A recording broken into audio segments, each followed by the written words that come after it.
Good day to everyone. I am Joshua C. Aglipay, and now we will going to discuss to you about the open and closed loop systems.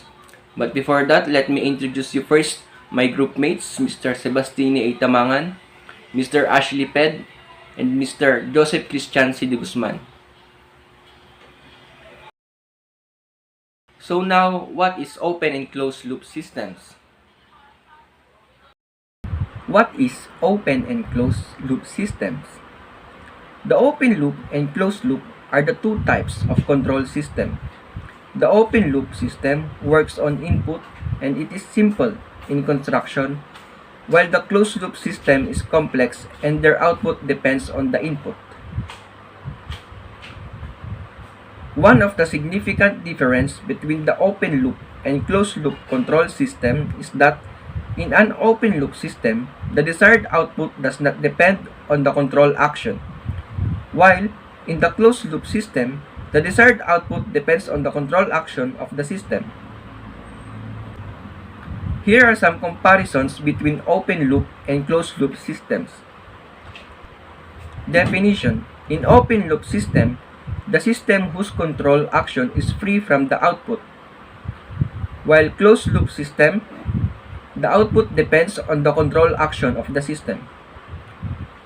Other name: the other name for open loop system is non-feedback system, while closed loop system is feedback system. Components: the components of open loop system is controller and controlled process. In closed loop system, we have amplifier, controller, controlled process, and feedback. The construction of open loop is simple, while closed loop system is complex. The reliability of open loop system is non-reliable, while closed loop system is reliable. Accuracy: the open loop system depends on calibration, while closed loop system is accurate because of feedback. Stability: the stability of open loop system is stable, while closed loop system is less stable. Optimization: open loop system is not possible, while optimization in closed loop system is possible. Calibration under open loop system is difficult, while closed loop system is easy. System disturbance: under open loop system, system disturbance is affected, while closed loop system is not affected. Linearity: open loop system is nonlinear, while closed loop system is linear. Examples of open loop system are traffic light, automatic washing machine, immersion rod, and TV remote. Examples of closed loop systems: air conditioner, temperature control system, speed and pressure control system, refrigerator, and toaster. As we continue, here's Sebastini Tamangan to discuss more about open loop systems. Good day to all of us. I am Sebastini A. Tamangan as we continue our topic from the open and closed loop system. In open loop control system, the output does not affect the control action of the system. In other words, the system whose working depends on the time is known as the open loop control system. As we can see in the presentation, we have the input, controller, and controlled process, and then the output. Also, in open loop control system, the output is neither measured nor feedback for your comparison with the input, meaning it is free from feedback. Therefore, an open loop system is expected to faithfully follow its input, command, or set point regardless of the final result. For example, consider the clothes dryer, whose control action is done manually by the operator, depending on the wetness of the clothes. Suppose the operator set the timer for 30 minutes And after 30 minutes, the timer will stop even after the clothes are wet. The dryer stops working even if the desired output is not obtained. This shows the system has no feedback. Here, clothes dryer is the example of the open loop system, and the timer is the controller of the system. An open loop system has no knowledge of the output condition, so cannot self-correct any error it could make when the preset value dips, even if this result in large deviation from the preset value. The open loop system is simple, required less maintenance. Also, it is fast in operation and very economical, but the accuracy of the system is less and it is less reliable. Characteristic of an open loop system. There is no comparison between actual and desired value. Second, an open loop system has no self-regulation or control action over the output value. Third, each input setting determines a fixed operation position for the controller. Next is the change or disturbance in external condition does not result in direct output change. Advantage. Number 1, simple in construction and design. Number 2, economic and convenient to use when the output is difficult to measure. The disadvantage. Number 1, poorly equipped to handle disturbance. Number 2 is the not reliable. And that's all for the open loop system. Next is the closed loop system to be discussed of Aglipay. Hello sir, hello classmates. I am Ashley Ramos-Ped. I am going to discuss about closed loop system. The closed loop control system means the output of the system depends on their input. The system has one or more feedback loops between its output and input. The closed loop system designed in such a way of they automatically provide the desired output by comparing it with the actual input. You can see the example of closed loop diagram, which has input, amplifier, controller, process, and feedback. The aircon is one of the example of closed loop system. The air conditioner regulates the temperature by comparing it with the surrounding temperature. The comparison of temperature is done with the help of the thermostat.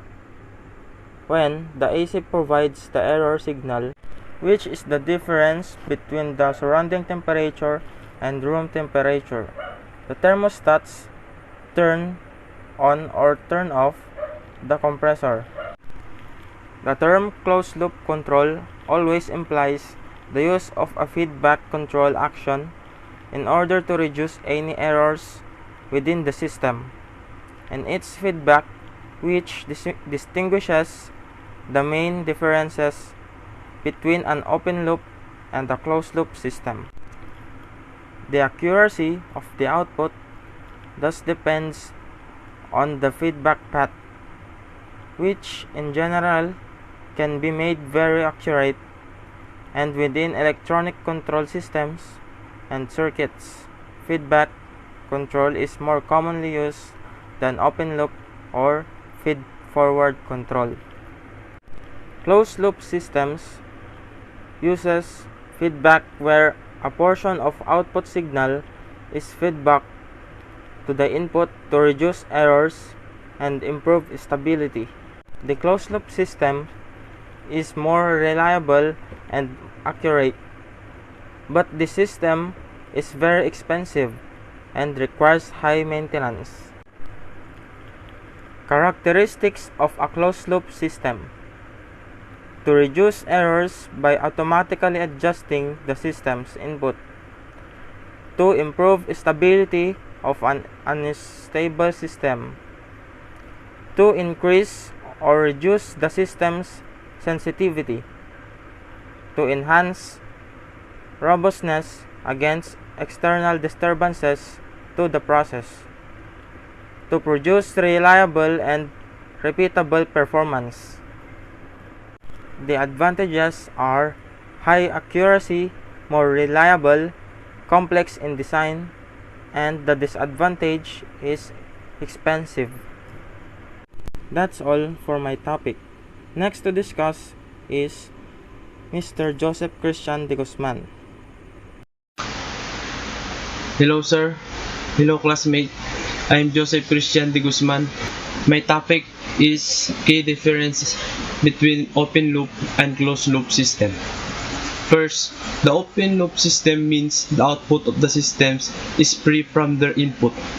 In the closed loop system, the desired output depends on their input. Second, the open loop system is called the non-feedback system, while the closed loop is feedback system. The third, the control and controlled process are the two components of the open loop system. The closed loops requires some components like amplifier, controller, controlled process, feedback, and etc. The construction of system is easy because few elements are used in the systems. The construction of the closed loop system is quite difficult. The open loop system is not reliable, whereas the closed loop system is reliable. The accuracy of the system is less as compared to the closed loop system. The open loop system is more stable as compared to a closed loop system. Here the word stable means the output of the system remains constant even after the disturbance. The open loop system is not optimized, whereas the closed loop system is optimized. The open loop system gives the fast response, whereas the closed loop system gives the slow response. The calibration of open loop system is difficult as compared to the closed loop system. In an open loop system, the disturbance affected the output, whereas in a closed loop system, the output is not much affected by the disturbance. The output control system has a non-linear response, whereas the input control system has linear responses. The traffic light, automatic, washing machine, etc.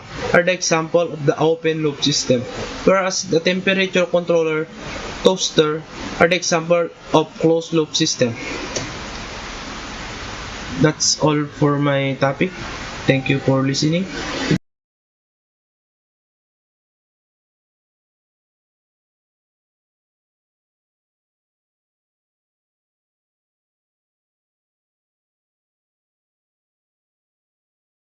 Okay class, so now I'm going to discuss on another example of open loop and closed loop system. Now let's start with the open loop system. Consider this example, water tank without level indicator. So as we have said earlier, the diagram of the open loop system is input to controller to controlled process to the output. So in this example, the input will be the water that is coming inside the tank. And this is the controller. The controlled process is the water that is filling inside the tank. And the output, the water tank will be full. But the problem is the water may be overflowed.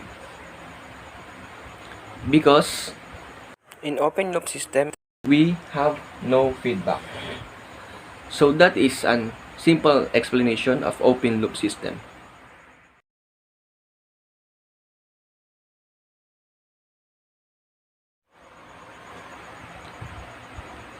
Okay class, so now for the closed loop system, we have here the water tank with level indicator. So it is almost similar with the first example, but for now we have the level indicator. So again, the input will be the water that is filling inside the tank, and this is the amplifier or the controller, and the controlled process. So of course the water that is filling inside the tank. So when the tank reaches the 100%, which is your desired output, then it will gives a feedback or signal to the input. So that is why they call the closed loop system as more reliable. And that's all for our report. Thank you for listening, and we hope that you learn a lot. For more information, you can check out the following references.